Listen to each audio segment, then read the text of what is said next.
началото на януари 2025 година, за този кратък период, аз направих първия си тест за бременност, който се оказа положителен.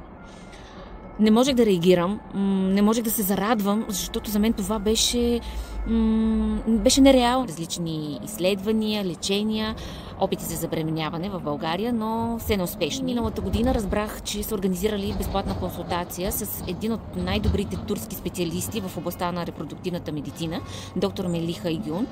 На 8 ноември 2024 година се проведе тази безплатна консултация.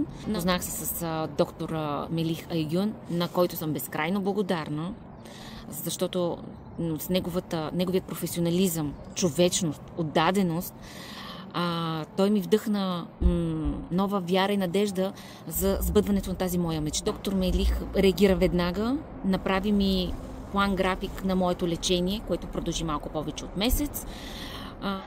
В момента имам две прекрасни момиченца, които са моето диамантче, моето най-голямо щастие.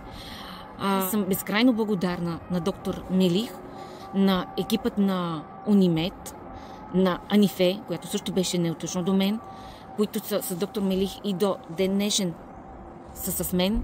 Едно огромно благодаря на всички, на целият екип на Унимед и на доктор Мелих. Благодаря.